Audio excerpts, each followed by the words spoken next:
Hello everyone, today I'm going to be reviewing the limited edition book Warbreaker by Brandon Sanderson, which he just released through Dragonsteel. Sorry for all the bookmarks, there's a lot of illustrations and stuff, so I just put in bookmarks so I didn't have to like flip back and forth. As you can probably tell, so right off the bat, this is my favorite limited edition that Brandon Sanderson has put out. The choice to do like purple again, sorry I keep bumping the camera, choice to do like purple, it's like a metallic purple inlay against this black leather just makes it, the contrast just makes it stand out quite a bit. The illustrations are really nice, the paper quality is really nice, and there's a lot of attention to detail throughout the book that just adds a lot to the whole thing. So the back and front cover is the same, has a picture of the sword. Like I said, this purple inlay is metallic. So I don't have any like studio lighting, so I'm just filling this by a window, which is why you can see this kind of light glare coming in.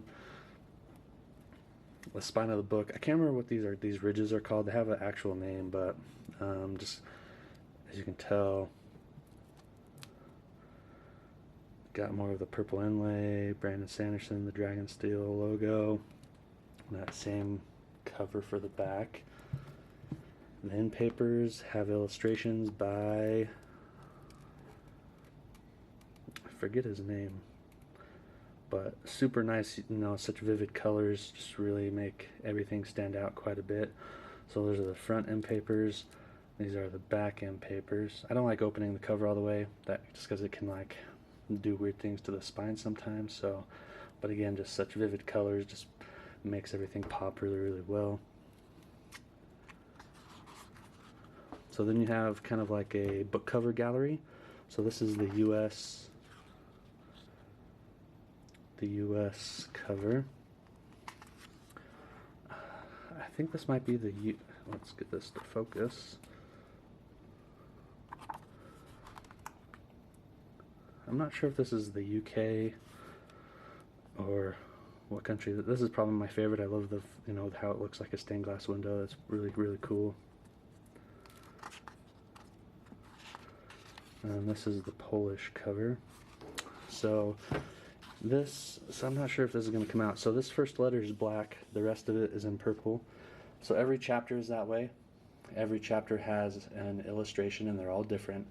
And then when what's his name, the Emperor or whoever he is, I can't remember now, writes, it's in purple as well. And whenever there's a page break, they also started out this way with the purple in the first line. So it's really cool. Like I said, just that attention to detail. The paper is really nice. Brandon Sanderson's signature. This copy 1129, Dragonsteel Entertainment book. Kind of just got the title page for Emily, who said yes, who's his wife. We have the Ars Arcanum, which just has like the table of heightenings and what happens at each break and the abilities that they gain.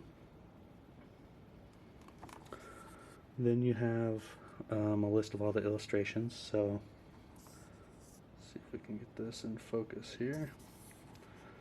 So like I said, you have the US cover, and I guess that one on that double page spread, one on the left was the UK, and that stained glass window type was the Chinese cover, and like I said, the Polish cover.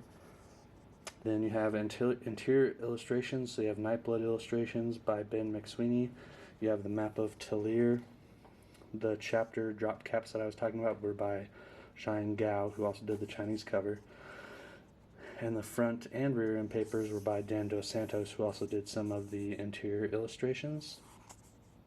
So appearing immediately after indicated pages, and these are what all the bookmarks are for. I'm going to show you these illustrations, and then I'm not going to remember the names when I scroll to these, but here they are. And the artists. So you have illustrations by Brian Mark Taylor, Howard Lyon, Magali Villanueva, Dan Dos Santos, Miranda Meeks, and Micah Epstein. And the acknowledgements, right? They have the acknowledgements, and then again, like I said, first letter is black, rest of it's purple, working on Warbreaker.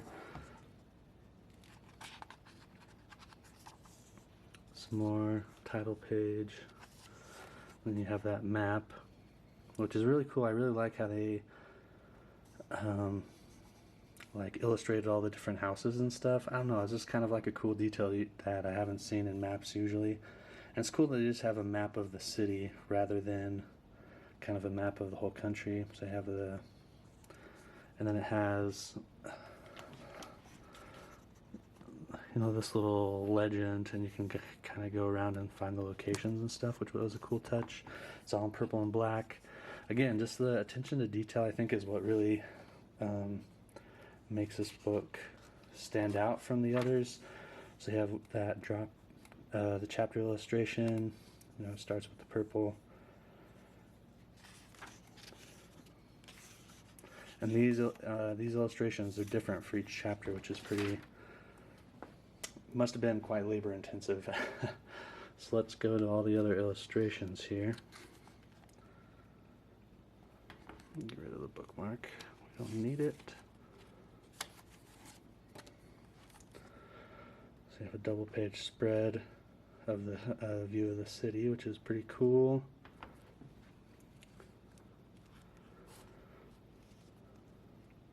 I think this one was just showing, you know, another drop cap or whatever they're called.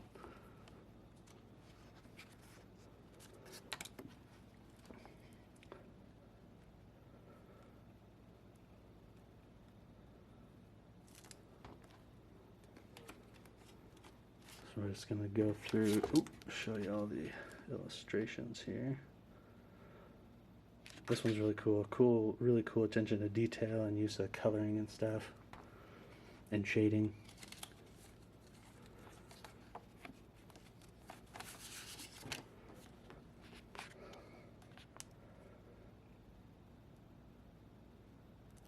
Kind of matches the coloring of the end papers, that one. Which makes sense. I think that was done by Dos Santos, who did the end papers, so that fits. The paper quality in this book is really good. It's like really thick. It's kind of like a parchment color. So here, just what I was saying before, right? Like when the Emperor is writing down his stuff, it's in purple. Which I think in the original book is just bolded or something.